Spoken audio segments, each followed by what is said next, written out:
திருச்சிற்றம்பலம். தென்னாடுடைய சிவனே போற்றி, எந்நாட்டவர்க்கும் இறைவா போற்றி. காவாய் கனகத்திரளே போற்றி, கைலை மலையானே போற்றி போற்றி. இமைப்பொழுதும் என் நெஞ்சில் நீங்காத இறைவனின் தாழ்வழுத்தி, என் குருநாதர் இருக்கும் திசை நோக்கி தொழுது, அடியார் பெருமக்கள் அனைவருக்கும் என் பணிவான வணக்கங்களை தெரிவித்துக் கொள்கிறேன். திருமுறை தெருள் திருமுறை சிந்தனையிலே இன்றைக்கு நாம் பார்க்க இருப்பது சுந்தரமூர்த்தி சுவாமிகள் அருளி செய்த 7ஆம் திருமுறையில் 77வது தலம் திருவையாறு. திருவையாறிலே பாடப்பட்ட பதிகம். திருவாரூரிலே இருந்து கிளம்புகின்றார் சுந்தரமூர்த்தி சுவாமிகள். இது பதிக வரலாறு. அங்கே திருவாரூரிலிருந்து கிளம்பும்போது அவரோடு சேரமான் பெருமாள் நாயனாரும் வருகின்றார். இருவருமாக அப்படியே மலைநாடு போகின்றார்கள். சேரமான் பெருமானுடைய ஊருக்கு போகின்றார்கள். அப்படி போகும்பொழுது கண்டியூர் வணங்கியாயிற்று. கண்டியூரை வணங்கின உடனே அதுக்கு பக்கத்தில் இருக்க திருவையாறு கோயில் தெரியுது, ஆற்றின் மறுக்கரையிலே. உடனே சேரமான் பெருமான் ஆசைப்படுகிறார், அந்த கோயிலுக்கும் போவோமே என்று. இப்போ போகலான்னு இவங்க கரைக்கு வரும்பொழுது காவிரியில் வெள்ளம் கரை புரண்டு ஓடுது. இப்போ அங்கே இருக்கிற சுவாமியை பார்க்கணும், ஆனால் நடுவில் வெள்ளம் இருக்குது. உடனே அவர் இந்த பதிகத்தை பாடுறாரு. நான் எப்படி உன்னை பாட, நீ என்னெல்லாம் எப்படிலாம் அருளுவேன்னு எனக்கு தெரியும்ப்பா. நான் கேட்குறதெல்லாம் நீ தரக்கூடிய ஆள், எல்லாம் தெரியும். ஆனால் இப்போ இந்த வெள்ளம் எங்களை தடுத்து நாங்கள் உன்னை பக்கத்தில் பார்க்க முடியாமல் இருக்குது. இப்படி நான் உன்னை பாடியிருக்கேன், உன்னை வணங்கியிருக்கேன், எல்லாம் இங்கே திருவையாற்றிலேயே வந்திருக்கேன். ஆனால் இப்போ சேரமான் பெருமானை கூட்டிகிட்டு நான் வரும்பொழுது உன்னை பார்க்க முடியலையே அப்படின்னு அது என்ன சொல்ல, ஒரு சுவாமிகிட்ட ஒரு வாக்குவாதம் பண்ணுற மாதிரி, ரொம்ப கோபத்தோட வார்த்தைகள் இல்லை, ஒரு ஆதங்கத்தோட, இப்படி பண்ணிட்டியேப்பா, வெள்ளம் வர வச்சுருக்கியே அப்படிலாம் சொல்லி இறுதியில் வர்ற பாடல்களில் எப்படி பாடுவார்னா, அடியார்களுக்கு அருளணும்னு ஒரு குணம் கூட கிடையாது, உங்கள்கிட்ட ஒரு குறிப்பு கூட காட்ட மாட்டேங்கியே அப்படிலாம் சொல்லி முடிச்சுட்டு, அதுக்கப்புறம் அந்த ஆறு வெள்ளம் இவர் இங்கேருந்து அந்த பதிகம் பூரா இறுதி வரியில் ஐயாறு உடைய அடிகளோ, அதாவது இக்கரையிலேருந்து அக்கறைக்கு உள்ளவங்களுக்கு கேட்கணுன்னா சத்தமாக சொல்லுவோம்ல, அதை மாதிரி அடிகளோ அப்படின்னு சொல்லி, ஓலம் என்னை காப்பாற்று, என்னை வழிவிடு அப்படின்னு சொல்ல, அங்கேருந்தும் அதுக்கு பதில் ஆற்றின் வெள்ளம் நடுவில் இடம் விட்டு இரண்டாக பிரிகின்றது. அப்புறம் அடியார் பெருமக்களோடு இவர் இங்கேருந்து அங்கே போய் இறைவனை வணங்குகின்றார் அப்படிங்கிறதான் பதிக வரலாறு. அதனால் இவர் இந்த கரையிலேருந்து சுவாமிக்கு பாடுறாருங்கிறனால ஒவ்வொரு பாட்டும் ஐயாறு உடைய அடிகளோ அடிகளோ அடிகளோ அப்படின்னு சத்தமாக கூப்பிடுதார். ஓலம் எங்களுக்கு ஒரு வழியை காட்டு அப்படின்னு அவர் ஆற்றுலேயே வழி விட்டுருதார். அதுக்கப்புறம் சுவாமி முதல் பாடல் என்னதுன்னா, அவர் நீ எப்படிப்பட்டவனாக நீ எந்த இடத்துல இருக்கின்ற தெரியுமா, ஒரு இதுவே தடையே இல்லாமல், ஒரு பொய்யாமையோடு, நமக்கு சொல்லுவாங்க இல்லையா, வான் பொய்ப்பினும் தான் பொய்யா அப்படின்னு சொல்லுவாங்கள்ல, அதே மாதிரி பொய்யாமைங்கிறதே இல்லாத காவிரியாறு. அப்படி நீ பறந்து வர்ற, கொஞ்சம் உயரமான இடத்துலேருந்து அருவி மாதிரி கீழே விழுத, அப்படிலாம் விழுந்து வார வழியில் நீ என்ன பண்ணிட்டு, அதுவும் வெள்ளமாக வருது, வர்ற வழியில் என்ன பண்ணிட்டு வரேன்னா, பாக்கு மரங்களில் இருக்கிற கொலைகள் இருக்கும் தெரியுமா, அதெல்லாம் அடித்து நொறுக்கி இழுத்துக்கிட்டு வர. ஆனால் அதுக்கு பக்கத்தில் இருக்க தென்னை மரத்தில் இருக்கிற கொலையெல்லாம் உன்னால் ஒன்றும் செய்ய முடியல. ஏன்னா பாக்கு மரத்தை விட தென்னை மரம் கொஞ்சம் உயரம், அவ்வளோ உயரத்துக்கு போகலை போல் இருக்குது. தென்னை மரத்தில் உள்ள கொலைகள்லாம் இருக்குது. அதுக்கு கீழே இருக்கிற கரும்பு ஆலைகள்லேருந்து சத்தம் வர மாதிரி இது அடித்து புரண்டு வெள்ளம் போச்சுன்னா ஒரு சத்தம் கேட்கும் இல்லையா, அப்படி அலை அடிச்சுக்கிட்டு காவிரி பாஞ்சு வருதான். அந்த காவிரிக்கு பக்கத்தில் இருக்கிற திருக்கோயிலில் எழுந்தருளி இருக்கின்ற ஐயாருடைய அடிகள் அப்படின்னு சொல்லி சத்தமாக கூப்பிட்டுட்டு, என்னோடய நிலைமை எப்படி இருக்குது தெரியுமா, நான் உன்னை எங்கெல்லாமோ பாடினேன், நீ முதல்ல என்ன சொற்றமிழ் பாடுகன்னு சொல்லிட்டேன். அப்படி சொன்ன காரணத்தினால நான் ஒன்று ஒவ்வொரு இடமா பாடினேன். இந்த இடத்துக்கு வரலையா அப்படின்னு கேட்பேன், ஒன்று அந்த இடத்துக்கு வருவேன். அங்கே வர்றதுக்கு மறந்துட்டியோ, மழைபாடி வருவதற்கு மறந்தனையோ அப்படின்னு கேட்பேன், அந்த இடத்துல மழைபாடியில் பாடுவேன். இப்படி நீ சொல்ல சொல்ல சொல்ல எல்லா இடத்துக்கும் நான் வரத்தானே செஞ்சுருக்கேன். இப்போ உனக்கு என்ன பாட்டை பாடி உன்னை பரவி என்னை வழிபடான்னு எங்களுக்கு தெரியலை. நான் எப்போவும் உன்னை புகழ்ந்து பாடத்தான் செய்திருக்கேன். இப்போ நான் இரவும் பகலும் உன்னை பற்றி தான் நினப்பேன், வேறு எந்த நினைப்பும் எனக்கு கிடையாது. ஆனால் இப்போது உன்கிட்ட வருவதற்கு எனக்கு முடிய மாட்டேங்குதே, ஏன்னா இந்த வெள்ளம் தடுக்குது. அதனால் ஐயாருடைய அடிகளோ நீ தான் எனக்கு ஒரு அபயம் கொடுக்கணும் அப்படின்னு கேட்கின்றார். பாடலை பார்ப்போம்.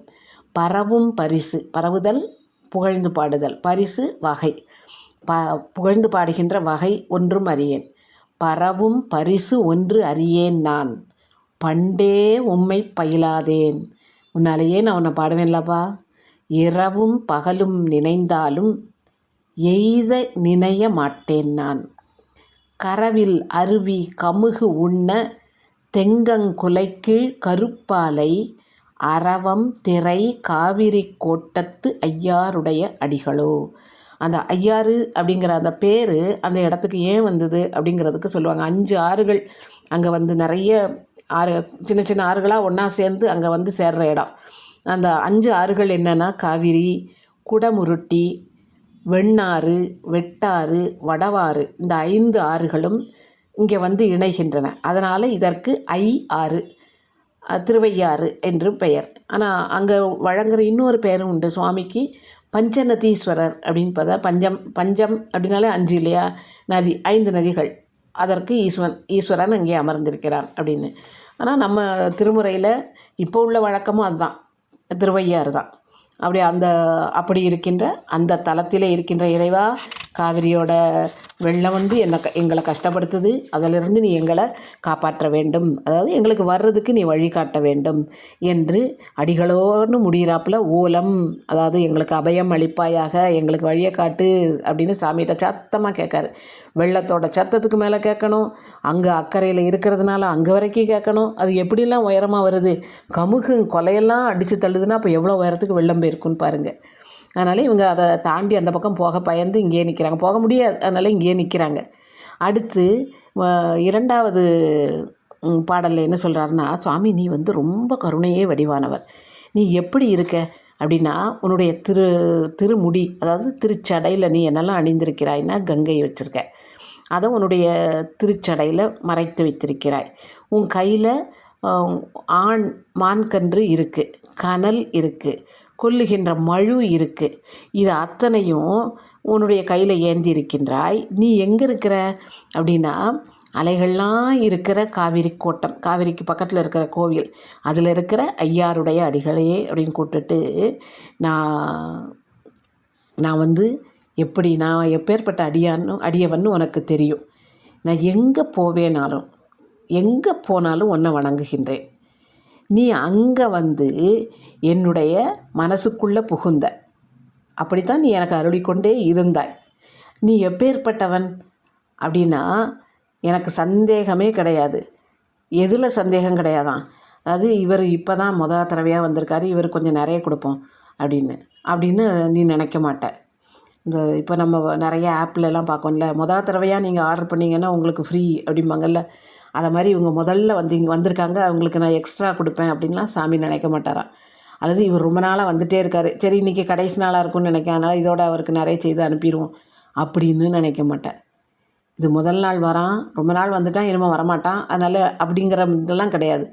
முதல் நாள் எவ்வளவு விருப்பத்தோடு நீ எனக்கு அருளினாயோ அதே மாதிரி இறுதி நாளாக இருந்தாலும் அன்றும் அதே விருப்பத்தோடு நீ எனக்கு அருளுவாய். நீ அவ்வளவு கருணை வடிவானவர். இதை இன்றைக்கி வந்துட்டான், அதனால் நாளைக்கு வந்தால் இந்த நேரத்து தானே வந்தால் இன்றைக்கி எதுக்கு வரான் அப்படின்னு அருளை குறைச்சி தர மாட்டேன். எல்லா நாளும் ஒரே மாதிரி நீ வந்து எங்களுக்கு அருளை தருவாய். அதான் தனியாக இதை வந்து புறநானூற்று பாடலோடு ஒத்து கூறுகின்றார் உரையாசிரியர். புறநானூற்று பாடல் என்ன சொல்லுதுன்னா, ஒரு மன்னன், யார், அதியமான் நெடுமானஞ்சி, அவரை ஔவையார் பாடியது. அவர் வந்து ஒரு நாள் போனால் பரவாயில்ல, ஒரு நாள் போனால் எவ்வளோ கொடுப்பாரோ அதே மாதிரி தான் எத்தனை நாள் போனாலும் கொடுப்பாரு. இவன் நேரத்தே வந்து வாங்கிட்டு போயிட்டானே இன்றைக்கி எதுக்கு அப்படின்னு நினைக்க மாட்டாரான் அந்த மன்னன். அதனால் அந்த பாட்டை சொல்கிறேன். 101வது பாடல் புறநானூறு, அதை முழுக்க பார்க்கணுன்னு நீங்கள் பார்த்துக்கலாம். 101. ஒரு நாட்செல்லலம் இரு நாட்செல்லலம் பல நாள் பயின்று பலரோடு செல்லினும். அதாவது ஒருத்தராக போய் கேட்டாலும் கொடுப்பான், எவ்வளோ வேணாலும் கொடுப்பான். பலராக சென்று அவனை போய் பார்த்தாலும் அவன் எவ்வளோ வேணாலும் கொடுப்பான். ஒரு நாள் மட்டும் போனாலும் எவ்வளோ வேணாலும் கொடுப்பான். பல நாள் போனாலும் எவ்வளோ வேணாலும் கொடுப்பான். அதே மாதிரி தான் இங்கே சாமி. ஒரு நாட்செல்லலம் இருநாட்செல்லலம் பல நாள் பயின்று பலரோடு செல்லினும் தலைநாள் போன்ற விருப்பினன் மாதோ அப்படின்னு ஔவையார் பாடியிருக்காங்க. முதல் நாள் எவ்வளோ விருப்பத்தோடு கொடுக்குறானோ அதே விருப்பம்தான் என்றைக்கு போனாலும் கொடுப்பான் அப்படின்னு அந்த மன்னனை சொல்லியிருக்காரு. இங்கே இவர் சுவாமியை சொல்கிறாரு. சுவாமி அவ்வளவு அருமையாக எத்தனை நாள் வந்து உங்கள்கிட்ட கேட்டாலும் நீ கொடுப்ப, எனக்கு அது தெரியாதாப்பா. ஏன்னா நான் எங்கிருந்து வணங்கினாலும் எங்கிருந்து வேண்டினாலும் என் மனசுக்குள்ளே வந்து அருளக்கூடியவன் நீ அப்படின்னு சொல்லுகின்றார். பாடலை பார்ப்போம். எங்கே போவேன் ஆயிடினும் அங்கே வந்து என் மனத்தீராய் சங்கை ஒன்றும் இன்றியே, சங்கை சந்தேகம், சங்கை ஒன்றும் இன்றியே தலைநாள் கடைநாள் ஒக்கவே. முதல் நாள்னாலும் சரி, கடைசி நாள்னாலும் சரி, நிறைய நாட்கள் நடுவில்னாலும் சரி, எல்லாம் ஒன்று போல் இருக்கிறாப்புல. தலைநாள் கடைநாள் ஒக்கவே கங்கை சடைமேல் கரந்தானே கலைமான் மறியும் கனல் மழுவும் தங்கும் திரை காவிரி கோட்டத்து ஐயாருடைய அடிகளோ என்று அந்த அந்த இந்த 2வது பாடலிலே இறைவன் எல்லா நாளும் அருளக்கூடியவன் எனக்கு தெரியும்ப்பா, அதனால் இன்றைக்கும் அவர் எங்களை கைவிட்டுற மாட்டார், இன்றைக்கும் எங்களுக்கு இந்த வெள்ளத்தை கடந்து அங்கே போய் அவனுடைய திருவடியை, அவனுடைய தோற்றத்தை அங்கே சந்நிதியில் இருக்கிற மாதிரி பார்ப்பதற்கு எங்களுக்கு அருளுவார் அப்படின்னு பொருள் தோன்ற பாடியிருக்கின்றார். அடுத்து 3வது பாடலிலே என்ன கூறுகின்றார் அப்படின்னா, நான் உன்னை வந்து உங்ககிட்டருந்து மாறுபட்டு உன்னை விட்டு நான் பிரியவே மாட்டேன், நான் எப்போவுமே உன் வழியில் தான் நான் நிற்பேன், அதை விட்டு வேறு எங்கேயும், அந்த வழியை விட்டு வேறு எங்கேயும் மாறி போகவே மாட்டேன், மாறியே போக மாட்டேன். அதை உன்னுடைய வழியை விட்டு அதிலேயே தங்கி இருந்து அதிலிருந்து மாறுதல்ங்கிறது என் மனசில் வரவே வராது. அப்படி இருக்கின்ற நீ பறந்து வருது இந்த ஆறு, வெள்ளம் இல்லை, அதனால் பறந்து வருது. நம்ம மற்ற நாள் பார்க்கும்போது ஒரு சாதாரண ஓரளவு பெருசாக இருக்கும், அல்லது ஓட மாதிரி தான் போகும், அப்படி தான் இருக்கும். ஆனால் வெள்ளம் வரும்போது அப்படி பறந்துபட்டு போகும்ல ஆறு, அது மாதிரி பறந்து வருகின்ற காவிரி ஆறு இந்த மலைச்சாரல் அந்த இடங்கள்லாம் திணைப்புணத்தில் திணை விதைச்சிருக்காங்களாம். அந்த விதைச்சிருக்கிற திணையெல்லாம் அள்ளி புரட்டிக்கிட்டு இங்கே வருது. இங்கே அந்த திணைப்புனம் காக்கிற பெண்கள் என்ன செய்வாங்களாம், அந்த திணைப்புனத்துக்கு வர்ற குருவி கிளி இதெல்லாம் கையில் பட்டையாக ஒன்றை வச்சு அதை விரட்டிக்கிட்டு இருப்பாங்களாம். கிளிகளை விரட்டுவாங்களாம், குருவிகளை விரட்டுவாங்களாம், யானைகளை விரட்டுவாங்களாம். அந்த பட்டையாக உள்ள ஒரு பட்டை மாதிரி ஏதோ ஒன்று, ஒரு நம்ம பார்த்துருக்கோம் இல்லையா, கவன்கள் மாதிரி வச்சுட்டு விரட்டுறாப்புல படங்கள்லாம் பார்த்துருக்கோம் இல்லையா, அதை மாதிரி இவர்கள் அந்த யானைகளை புரட்டி அடிக்கிற மாதிரி ஒன்று. இது ஒரு பொருளில் நான் பார்த்தது, யானைகளை வெள்ளம் புரட்டி கொண்டு வந்ததுன்னு. இன்னொரு இதில் அந்த திணைப்புனம் காக்கிற இடத்துல இவங்க மக்கள் வந்து குருவி கிளி இதெல்லாம் பெண்கள் விரட்ட யானைகளை கூட விரட்டினார்கள் அப்படின்னு. எப்படி சரியான பொருள்னு தோணுதோ அப்படி எடுத்துக்கிடுவோம். இந்த பட்டை அப்படி யானைகளை விரட்டி இந்த பெண்கள் வந்து குருவி கிளியெல்லாம் விரட்டி காப்பாற்றிட்டு இருக்கிறாங்க. அந்த பெண்கள் அவங்க தலையில் நல்ல அழகான மலர் மாலைகள் அணிந்திருக்கிறார்கள். இந்த வெள்ளம் அந்த மலர் மாலைகளை முதற்கொண்டு பிச்சு எடுத்துகிட்டு போகுதான், அடித்து எடுத்துக்கிட்டு வருதான். அப்படி எல்லா இடத்துலையும் அது வெள்ளம் வந்து பிரவகித்து போகுதான். இது நான் எப்பேற்பட்டவன் தெரியுமா, உன்னை ஒரு நாளும் உனக்கு மாறுபட்டு பிரியவே மாட்டேன். இந்த சிலர் இருக்காங்க, என்னதுன்னா நமக்கு என்ன கிடைக்கும், இந்த ஆளை போய் பார்த்தா நமக்கு என்ன கிடைக்கும் அப்படின்னு பார்ப்பாங்களாம். நல்லதாக கிடைக்கும் அப்படின்னா அந்த ஆளை வந்து மரியாதையோட அன்போடு போய் பார்ப்பாங்க. இல்லை அவ்வளவு கொடுக்க மாட்டார், ஏற்கனவே கொடுத்தாரு, இனிமேல் தரமாட்டார் அப்படின்னு உடனே அந்த நட்பை விட்டு விலகி போகக்கூடிய ஆட்கள் அப்படிலாம் இருக்காங்க. ஆனால் நான் அப்படி இல்லை, உங்கள்கிட்டருந்து மாறுபட்டு ஒரு நாளும் பிரிய மாட்டேன். ஏன்னா நீ அருளிக்கொண்டே இருப்பாய், எனக்கு அது தெரியும். நீ அருளினாலும் சரி அருளாவிட்டாலும் சரி நான் உன்னை வணங்குவதை நிறுத்தவே மாட்டேன். இதுக்கு உரையாசிரியர் வந்து ஒரு குறளை மேற்கோளாக காட்டியிருக்கின்றார். உருவது சீர்தூக்கும் நட்பும் பெறுவது கொள்வாரும் கள்வர் நேர்.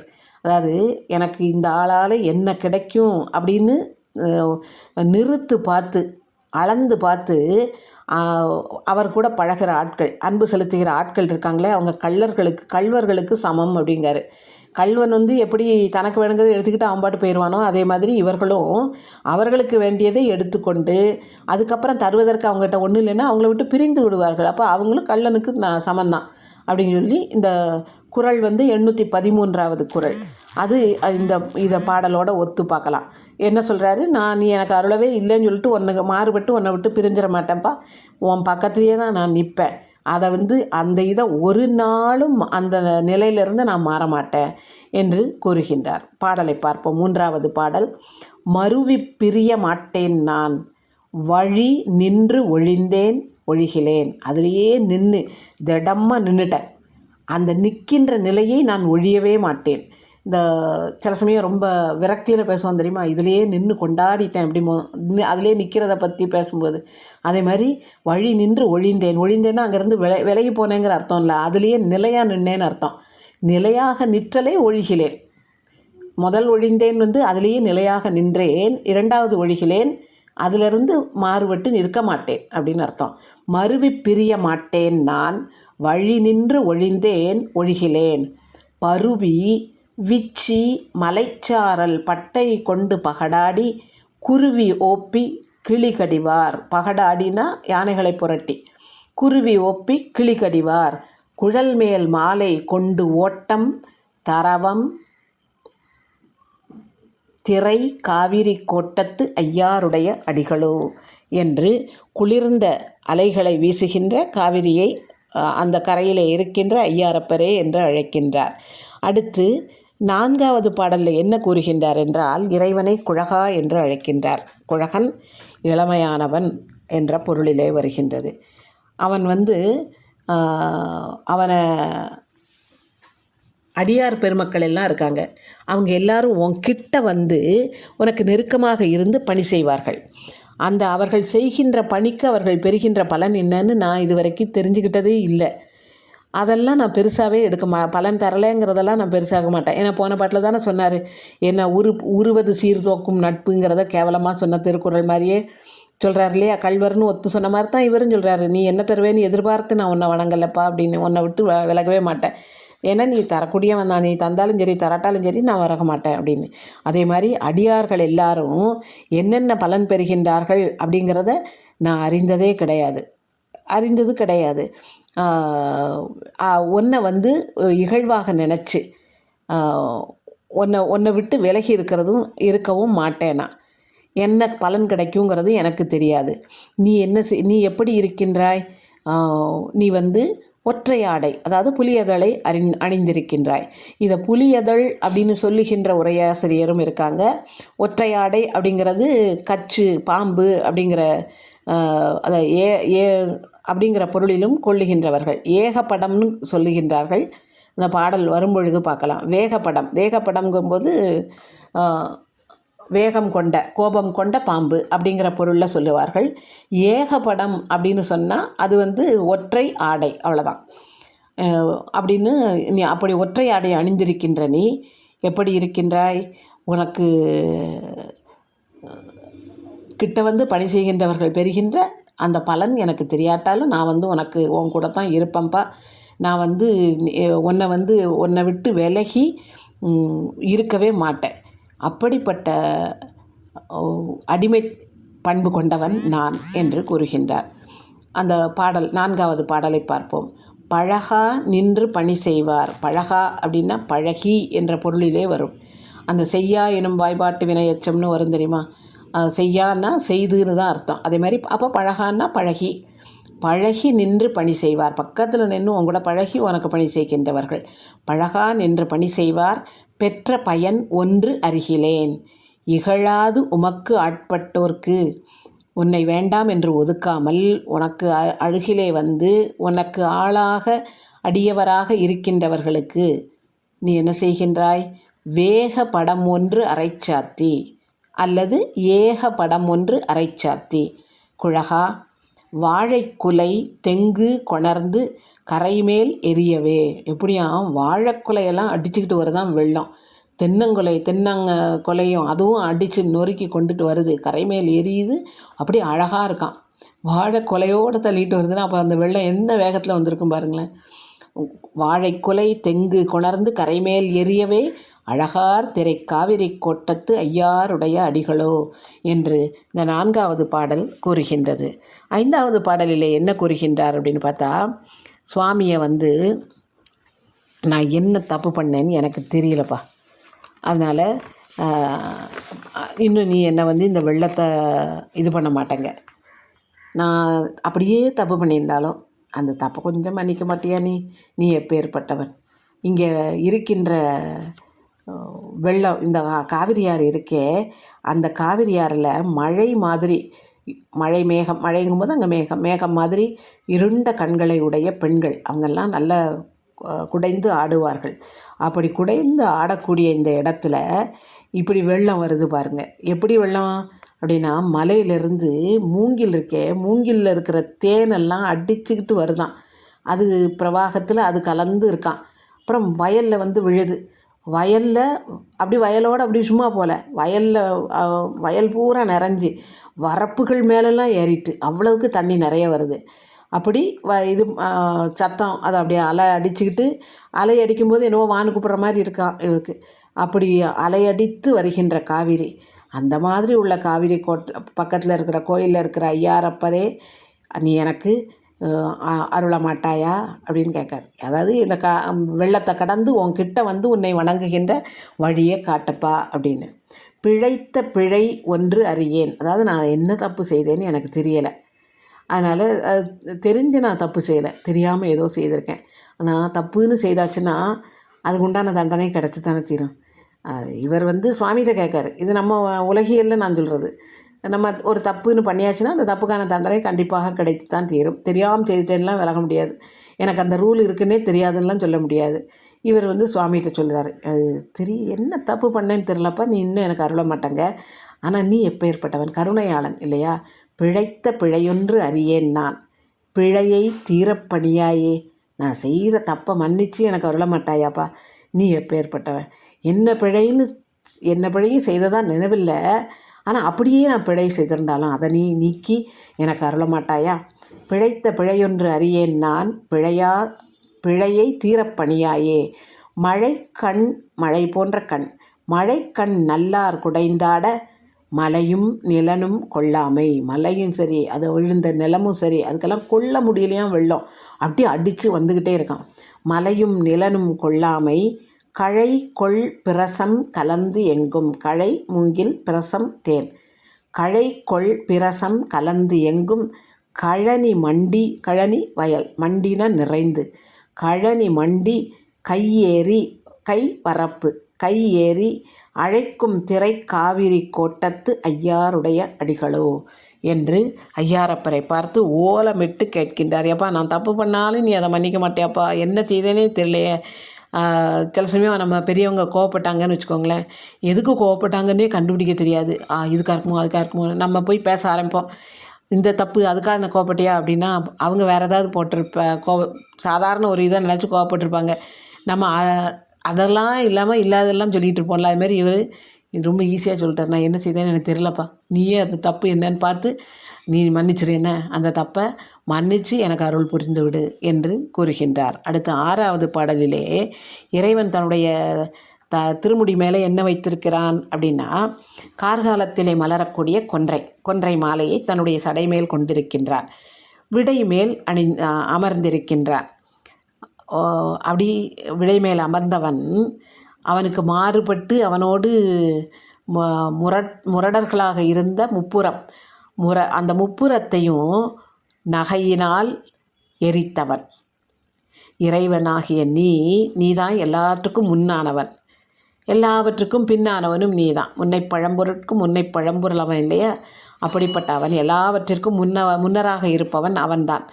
அப்புறம் ஊழிக்காலத்திற்கு பிறகு எல்லாம் அவனுள் அடங்கிய பிறகு தனித்து நிற்பவன் அவன். ஆக முதலாக இருப்பவன் அவன்தான், முடிவுக்கு அப்புறமும் இருப்பவன் அவன்தான். முதல் முடிவுங்கிறது எதை வச்சு சொல்கிறோம்? நமக்கு முதல், நம்முடைய தோற்றம், நம்முடைய மறைவு. ஆக நம்ம தோற்றம் நமக்குன்னா நான் ஒரு உயிருக்கு மட்டும் சொல்லலை, மொத்த உலகம் அண்ட பிரபஞ்சங்கள் எல்லாத்துக்கும் சேர்த்து சொல்கிறேன். அத்தனைக்கும் முதல்வனாக முந்தியவனாக இருப்பவன் நீ. எல்லாம் அந்த காரியப்பட்டு நின்றவை அனைத்தும் காரணத்துள் ஒடுங்கி ஊழிக்காலத்திலே எல்லாம் அவனுக்குள்ளே அடங்கியிருக்கும். ஆக அப்போ அதுக்கப்புறமா அவன் தானே இருக்கான். அதனால் முன்னால் இருக்கிறவன் அவன் தான், எல்லாத்துக்கும் பின்னால் இருக்கிறவனும் அவன் தான். இந்த இடைப்பட்ட காலத்தில் எல்லாருக்கும் முதல்வனாக இருப்பவனும் அவன்தான். அப்படிப்பட்ட நீ இப்போ வெள்ளத்துக்கு அந்த பக்கம் போய் உட்காந்துருக்க. இந்த மேலேருந்து அருவி மாதிரி விழுந்து, தண்ணி அடித்து நிறைய வருதில்ல, அதனால் அருவி மாதிரி விழுந்து நிறைய இடங்கள்லேருந்து நவமணி முத்து பொன்னு இதெல்லாத்தையும் அடித்து திரட்டி கொண்டு வந்து ஓரங்களில் தள்ளி விட்டுட்டே காவிரி போய்கிட்டு இருக்கு. அப்பேற்பட்ட காவிரியின் கரையிலே இருக்கின்ற திருக்கோயிலே எழுந்தருளி இருக்கும் ஐயாருடைய அடிகளோ என்னுடைய ஓலத்தை கேட்பாயாக அப்படின்னு கேட்கார். 6வது பாடலை பார்ப்போம். கார்கொள் கொன்றை சடைமேல் ஒன்றுடையாய் விடையாய் கையினான், இதில் ந குறைந்திருக்கிறது, முதற்குறை அப்படின்னு இலக்கணத்தில் சொல்லுவாங்க. கையினான் மூர்க்கர் புறம் 3 எரி செய்தாய்,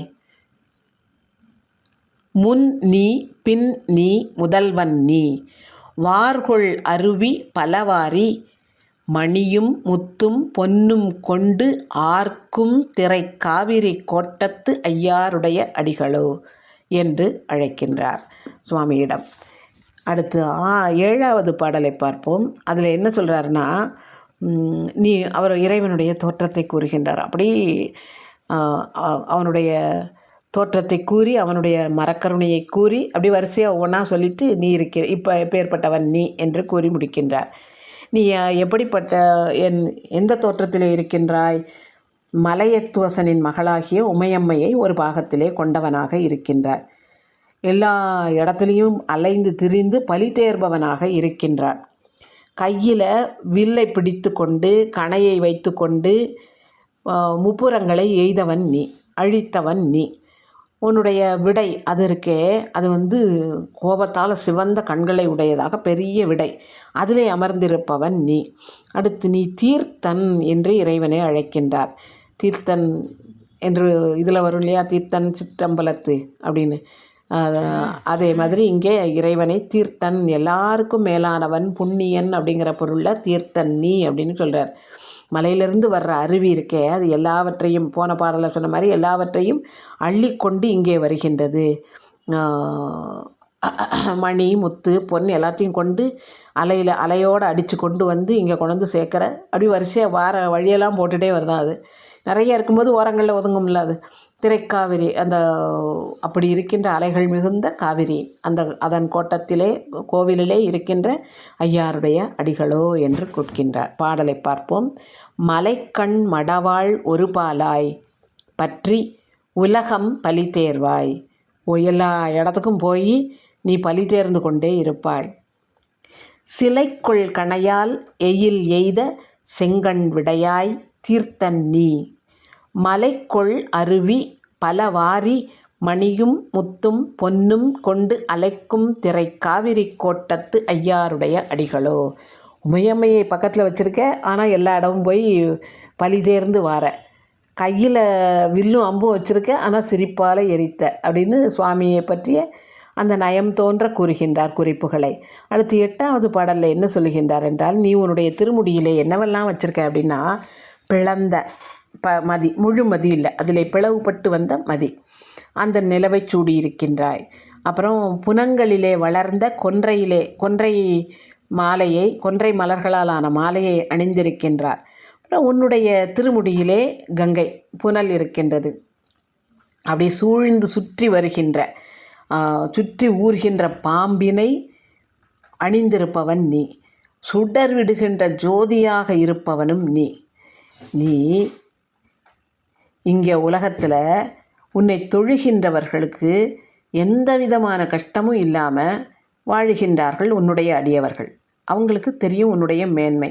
அப்படி எல்லா இடத்துலையும் வாழுகின்ற அடியவர்கள், அதாவது காவிரியை ஒட்டி வாழ்கின்ற அடியவர்கள் என்ன செய்கிறாங்கன்னா, அங்கங்கே காவிரியில் அதில் எங்களுக்கு ஒரு உய்வினை தாருங்கள், எங்களுக்கு நல்ல கதியை தாருங்கள்னு காவிரியில் மூழ்கி நீராடுகின்றார்கள். இது தீர்த்தம் இல்லையா? அந்த தீர்த்தத்திலே மூழ்கி நீராடுகிறார்கள். அவங்க இங்கே தான் குளிக்கணும், அங்கே போய் தான் குளிக்கணும்னு அந்த வேறுபாடு இல்லை. ஏன்னா காவிரி நதி பாய்கின்ற வழியெல்லாம் உன்னுடைய திருக்கோயில்கள் இருக்குது. அதனால் எங்கெங்கே அவங்க இருக்காங்களோ அங்கங்கே இருந்து உன்னை வணங்கி அந்த இடத்துல ஆற்றுல குளித்து உன்னை வணங்குகின்றார்கள். அதே மாதிரி இந்த ஆறு அடியவர்களுக்கு உதவுது இல்லையா? இப்போ நான் இதில் இந்த வெள்ளத்தினால இந்த பக்கம் உட்கார்ந்துருக்கேன், அந்த காவிரியை கடந்து அந்த பக்கம் போகிறதுக்கு நீதான்ப்பா அருளணும் என்று இறைவனை கேட்கின்றார். பாடலை பார்ப்போம். 8வது பாடல். போழும் மதியும் புனக்கொன்றை புனல் சேர் சென்னிப் புண்ணியா சூழும் அரவ சுடர் சோதி உன்னை தொழுவார் துயர் போக வாழும் அவர்கள் அங்கங்கே வைத்த சிந்தை உய்த்து ஆட்ட ஆழும் திரைக்காவிரி கோட்டத்து ஐயாருடைய அடிகளோ என்று இறைவனை வணங்குகின்றார். ஓலம் என்று கூறுவது போல எங்களுக்கு எல்லாரும் அங்கங்கே வணங்கி உனக்கு அருள் துன்பம் நீங்குகின்றார்கள். அதே மாதிரி நாங்களும் உனக்கு இங்கிருந்து உன்னை வணங்குகின்றோம், உன்னுடைய திருவுருளை வேண்டி நிற்கின்றோம், எங்களுக்கு எப்படியாவது அந்த கோயிலுக்குள்ளே சென்று வணங்குகின்ற வழியை காட்டு என்று என்ற வண்ணம் அதில் அந்த பாடலை அமைத்திருக்கின்றார். பாடல் எல்லாமே அதே இதுதான். அடுத்து 9வது பாடல் என்ன சொல்கின்றார் என்றால், ஒருத்தன் ரொம்ப பசியோடு இருக்கான் அப்படின்னா அவனுக்கு பொதுவாக ஒரு கேள்வி சொல்லுவாங்க தெரியுமா, உலகத்திலேயே எது அழகு அப்படின்னா ஒவ்வொருத்தருக்கும் ஒவ்வொரு மாதிரி அழகு இருக்கும். ஆனால் அது எப்படி அப்படின்னு கொஞ்சம் ஆராய்ந்து பார்த்தா அவங்களுக்கு அது தேவையாக இருக்கிறதுனால அது அழகாக தெரியும் அப்படிம்பாங்க. ரொம்ப தன்னை அழகுபடுத்திக்கிறவங்க ஒரு பெண்ணிட்ட போய் எது ரொம்ப அழகுன்னா பூக்கள் அப்படின்பாங்க. ஏன்னா அவள் அழகுபடுத்துவதற்கு அவளுக்கு உதவியாக இருப்பது பூக்கள். ஆனால் நல்ல பசியாவோடு இருக்கவன்ட்ட போய் பூக்கள் அழகாமே அப்படிங்க, அப்போ அம்மா துறை எனக்கு சாப்பாடு வேணும், இப்போ சாப்பாடு தான் அழகு அப்படிம்பாங்க இல்லையா. அதே மாதிரி பசியோடு இருக்கிற ஒருத்தன் நெல்பயிரை பார்த்தானா எப்படி இருக்கும் அவனுக்கு சந்தோஷம். ஆகா, நம்ம எவ்வளோ பசியோடு இருந்தால் இந்த நெல்பயிர் கிடச்சிட்டு அப்படின்னு. இது ஒரு நிலை. இதுக்கு அடுத்த நிலை என்னென்னா, பசியோடு இருக்கிறதுனால அந்த நெல்லை எடுத்து அவன் குற்றி சமைத்து சாப்பிடுவான். அப்போ அவனுடைய பசி ஆறிவிடும். இங்கே இவர் தன்னை என்ன சொல்கிறாருன்னா, எப்படி பசியோடு இருக்கவன் நெற்பயிரை பார்த்த உடனே சந்தோஷப்படுவானோ அதை மாதிரி நான் சந்தோஷப்பட்டேன். அப்பா நம்ம சுவாமியை இன்னொரு இடத்துல பார்த்துடலாம், அந்த பாரு திருக்கண்டியூரை முடிச்ச இந்த அடுத்தாக்கில் அந்த எதிர்பக்கத்தில் திருவையாறில் சுவாமி உட்கார்ந்துருக்காரு அப்படின்னு அப்படி சந்தோஷப்பட்டேன். ஆனால் அவனுடைய அடுத்த நிலை என்னது, அந்த பசியோடு இருந்தவனுக்கு அந்த நெற்கதிரை எடுத்து குற்றி அரிசியாக்கி அரிசியை உலையிலிட்டு சோறு பொங்கி சாப்பிட முடிஞ்சுது. ஆனால் நான் உன் பக்கத்தில் வந்து இங்கே நிற்கிறேன்ப்பா, உன் சந்நிதிக்கு வந்து அவனுக்கு எப்படி பசி அரைச்சோ அதே மாதிரி உன்னை காண வேண்டும் என்ற விருப்பம் எனக்கு நிறைவேறவில்லை. அவனோட சொன்னாலும் அது ஒருபடை ஒப்புமை, அடுத்த இதில் சொல்ல முடியாது. ஒரு இதுதான், உன்னுடைய திருக்கோயிலை பார்த்த உடனே ஆக நம்ம தலங்களாக பார்க்கணுன்னு நினச்சோம், இங்கே ஒன்று பார்த்துட்டு இருந்தால் ஏத்தாக்கில் இன்னொன்று இருக்குதுன்னு நினச்சேன், ஆனால் கிட்ட வர முடியலையேப்பா, அவனுக்கு பசியாறின மாதிரி எனக்கு ஆறலையேப்பா அப்படின்னு கேட்கின்றார். என்ன ஒரு அழகான கற்பனை பாருங்களேன். நீ எப்பேற்பட்டவன் தெரியுமா, எனக்கு தலைவன், என் தந்தைக்கு தலைவன், தந்தையின் தந்தைக்கும் தலைவன், எங்கள் எல்லாத்துக்கும் தலைவன் நீ தான். நீ என்ன செய்கின்ற உன்னுடைய அங்கே இருக்க மேகம் இருக்கே அது வந்து அப்படி நிறைய துளிகளை வீழ வைக்கிது, மழையாக பொழியுது. அந்த மழை பொழிஞ்சதன் காரணமாக வெள்ளம் வந்து பறந்து வருது. அப்படி பறந்து அடித்து வருகின்ற வெள்ளத்தில் நுரை இருக்கும் தெரியுமா, அந்த நுரையெல்லாம் அப்படி பக்கங்களில் தெறிக்குதான், அவ்வளவு வெள்ளம் போகுது, சத்தம் எழுப்பிக்கிட்டு வருதான் அந்த அலைகளெல்லாம். அப்படிப்பட்ட அலைகளை உடைய காவிரி, அந்த காவிரியின் கரையிலே இருக்கின்ற திருக்கோயில், அதில் எழுந்தருளி இருக்கின்ற ஐயாருடைய அடிகளோ என்று அழைக்கின்றார். 9வது பாடலை பார்ப்போம். கதிர்கொள் பசியே ஒத்து கதிர்கொள் பசியே ஒத்தேன் நான் கண்டேன் உம்மை காணாதேன். கண்டேன், எதனால் கண்டேன், ஆற்றுக்கு அக்கறையிலிருந்து உன் திருக்கோயில் தூலலிங்கத்தை பார்த்துட்டேன், உம்மை காணாதேன், உன்கிட்ட வந்து கருவறையில் வரைக்கும் வந்து உன்னை வணங்குகின்ற அந்த ஒரு சந்தோஷம் எனக்கு கிடைக்கல. அதனால் நான் கண்டேன் தான், ஆனாலும் காணவில்லை. எதிர்த்து நீந்த மாட்டேன் நான், எனக்கு இந்த வெள்ளத்தை எதிர்த்து நீச்சல் அடித்து அங்கே வர்றதுக்கு எனக்கு முடியாது, எனக்கு அது வெள்ளம் அவ்வளோ ஓடுது, முடியாது. நீ யார், எம்மான் தம்மான் தம்மானே, எங்கள் தந்தைக்கும் அவர் தந்தைக்கும் எல்லாருக்கும் தலைவன் நீ. விதிர்த்துன்னா தெரித்து, அப்படி செதறி துளிகள் மாதிரி சிந்தி, விதிர்த்து மேகம் மழை பொழிய வெள்ளம் பறந்து துறை சிதறி, வெள்ளம் வந்து பக்கத்தில் இருக்கிற துறைகள் எல்லாம் மணிகன நுரை, அது துறை இல்லை நுரை சிதறி அதிர்க்கும் காவிரி காவிரி கோட்டத்து ஐயாருடைய அடிகளோ என்று அந்த வெள்ளம் பறந்து அதனால் வெள்ளத்தில் வரும்போது நுரையெல்லாம் சிந்துது பக்கத்தில், அவ்வளவுக்கு இருக்குது சத்தம், எக்கச்சக்க சத்தம் கொடுத்துக்கிட்டு அந்த காவிரியாறு அலை அடிச்சுட்டு ஓடிக்கிட்டு இருக்கு. அது நீ எனக்கு கொஞ்சமாவது அருளப்பா என்று கேட்கின்றார். அடுத்த 10வது பாடலில் என்ன கூறுகின்றார் என்றால், அடியார் பெருமக்கள் எல்லாம் எப்படி இருக்கின்றார்களாம், இறைவனை வந்து வணங்க முடியுமா, நான் அந்த வணங்குகின்ற அளவுக்கு எனக்கு வந்து அந்த தகுதி இருக்கா அப்படின்னு அவங்க வந்து அப்படியே கூசி போகிறாங்களாம். அதை சொல்ல முடியுமா அவர்கிட்ட போய், எனக்கு இதெல்லாம் தேவை இருக்குது அப்படின்னு அவர்கிட்ட போய்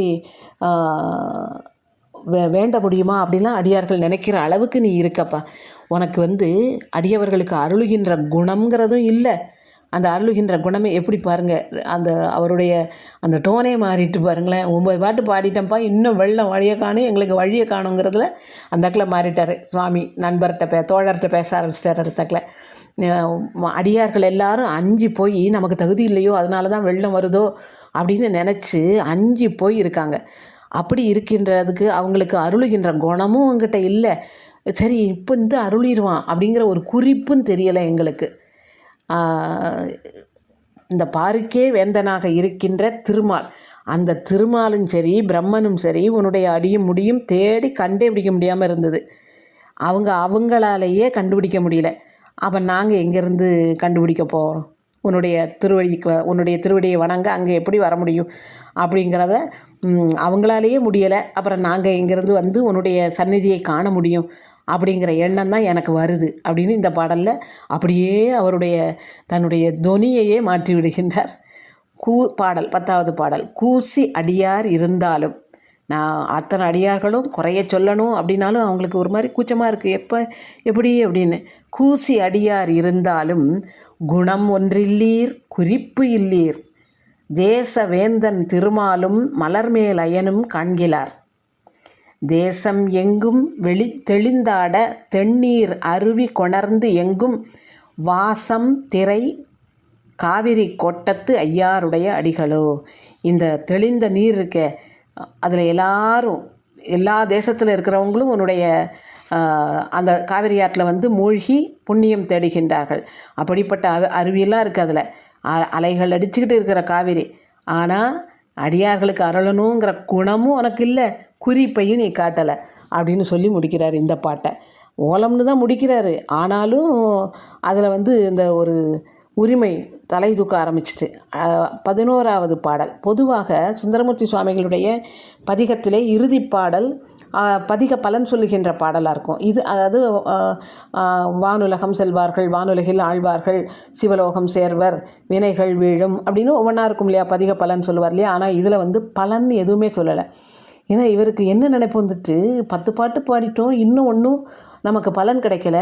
அப்போது மற்றவங்களுக்கு நம்ம என்ன பலன் சொல்ல முடியும்? இதை பாடுங்க, இந்த பலன் கிடைக்கும் நம்ம சொல்கிறதுக்கு நமக்கு என்ன இது இருக்குது அப்படின்னு சொல்லிட்டு பலனே சொல்லலை.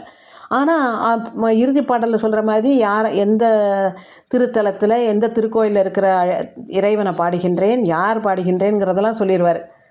ஆனால் அப்போவும் வேண்டுகோள் தான் வைக்கிறார் இதுலேயும். அது நமக்கு என்னதுன்னா, இந்த பாடலையும் பாடினா அவருக்கு எப்படி 11 பாடல்களும் பாடின உடனே அதற்கான பலன் கிட்டியதோ அதே மாதிரி நாம் வேண்டுகோள் வைத்துவிட்டு இந்த பாடல்களை 11ஐயும் பாடினா நமக்கும் பலன் கிட்டும் அப்படிங்கிறது குறிப்பால் நமக்கு உணர்த்துகின்றார். எல்லா அடியார்களும் ஒன்றா சேர்ந்து இங்கே வந்திருக்கோம்ப்பா. அவ்வளவு பேருக்கும் இருந்தாலும் இங்கே வந்து உன்னை வணங்கணுங்கிற எண்ணத்தோடு இங்கே நிற்கோங்கிறது உனக்கு தெரியும். ஆனாலும் அருளணும் அப்படிங்கிற குணமே உனக்கு இல்லைப்பா. அதை ஒரு குறிப்பு கூட நீ காட்டலை. இங்கே அடியார்கள் வந்து பயந்து போய் நிற்கிறாங்க அப்படின்னா அதை தீர்க்க வேண்டிய, போன பாட்டில் சொன்னார்ல அவங்க பயந்து நிற்காங்கங்குது, அதை தீர்க்க வேண்டிய கட்டாயம் உனக்கு இருக்குல்ல. ஏன்னா நீ தான் தலைவன் அடியவர்களுக்கு. ஆனால் நீ அதை தீர்க்கலையே, அந்த குணமும் இல்லை குறிப்பும் இல்லை. இங்கே உங்ககிட்டருந்து பிணங்கி உங்ககிட்டருந்து சண்டை போட்டு பிணங்கி இருந்த மாதிரியே நான் ஒரு நாளுமே இருந்ததில்லை. உன் கூடவே தான் இருக்கேன். அப்படி இருந்தாலும் நீ வந்து எனக்கு அருளுற மாதிரி எனக்கு தெரியலை. உன்னை வந்து அடியவனாகிய நான் ஆரூரன் நான் பாடுறேன். உன்னை எங்கேயும் எல்லா இடத்துலையும் தேடி பார்க்க உன்னை காணவே முடியலை. இங்கேருந்து இங்கே வந்து உன்னை வணங்கிடணும்னு நினச்சேன். உன்னை எங்கே பார்த்தாலும் காணலை. போகிறேன்ப்பா, நான் திருவாரூருக்கே போகிறேன், அங்கே அவரையே சிந்திச்சுக்கிட்டு என் நாளை போக்கிடுதேன் அப்படின்ட்டு ஐயாருடைய அடிகளோ அப்படின்னு முடிக்கார் பாருங்க. ஆரூரை நான் வணங்க போகிறேன்னு சொல்லிவிட்டு அப்புறம் என்ன ஐயாருடைய அடிகளோ, அவர் எப்படி பாருங்களேன், நட்பு எப்படி தெரியுது பாருங்களேன். அங்கே இருக்கிற நீ எனக்கு ஓலம் அப்படின்னு சத்தமும் கொடுத்துட்டு, ஆனால் நீ எனக்கு அருளுற மாதிரி தெரியலப்பா, எங்கே பார்த்தாலும் உன்னுடைய அருள் எங்கேயுமே என் கண்ணுக்கு தட்டுப்படலை, அடியார்கள் எல்லாம் இங்கே நிற்கிறாங்க, ஒன்றா சேர்ந்து இங்கே வந்து உன்கிட்ட வணங்குகிறோம். சரி, நாங்கள் அப்படியே தப்பு பண்ணியிருந்தாலும் தப்பை மன்னிக்க வேண்டியது உன்னுடைய கடமை இல்லையா? அந்த குணத்தை நீ காட்ட மாட்டேங்க, அதை ஒரு குறிப்பு கூட காட்டலை. இதுலேயும் அதை திருப்பியும் சொல்லுகின்றார் அதே வார்த்தைகளை. 11வது பாடல். கூடி அடியார் இருந்தாலும் குணம் ஒன்றில்லீர் குறிப்பில்லீர், ஊடி இருந்தும் உணர்கிறேன். ஊடி பிணங்கி, உங்கள்கிட்ட சண்டை போட்டு நான் பிணங்கி இருந்த மாதிரியே எனக்கு ஞாபகம் இல்லைப்பா. உம்மை தொண்டன் ஊரனேன் தேடி எங்கும் காண்கிலேன், திருவாரூரே சிந்திப்பன். போங்கப்பா, நான் திருவாரூரையே நினச்சிக்கிட்டு இருக்கேன், இனிமேல் நினைக்க போகிறேன் போங்க அப்படின்னு சொல்லிட்டு, ஆடும் திரை காவிரி கோட்டத்து ஐயாருடைய அடிகளோ. ஆடுகின்ற அலைகளை உடைய காவிரி, அதில் வெள்ளம் ஓடுகின்றது, அதன் கரையிலே இருக்கின்ற திருக்கோயிலிலே இருக்கும் இறைவா ஓலம் அப்படின்னு இவர் சொல்ல, இறைவனும் அதற்கு பதில் கொடுத்து அந்த ஆற்றினை 2ஆக பிளந்து அவர்களுக்கு நடந்து வர வழி விடுகிறார். அத்தனை அடியார் பெருமக்களும் அந்த இடத்தின் வழியாக நடந்து சென்று இறைவனை வணங்கியதாக பதிக வரலாறும் கூறும். இப்படி இந்த பதிகம் முழுவதும் இறைவனிடம் வேண்டி இறைவனின் தோற்றத்தை விளக்கி அருமையாக, அதாவது எப்படி வேண்டினாலும் இறைவன் நமக்கு அருளுவான், கூசி அடியார் வேண்டுகினாலும் அருளுவான், எல்லா அடியார்களோடும் கூடி நின்று வேண்டினாலும் அருளுவான் அப்படின்னு மொத்தமாக நமக்கு விளக்கிவிட்டு அமைகிறது இந்த திருப்பதிகம் என்ற அளவிலே இதோடு நிறைவு செய்கின்றேன். ஆதி வாழிய அஞ்செழுத்தோடு வெண்பூதி வாழிய, புண்ணியர் வாழிய,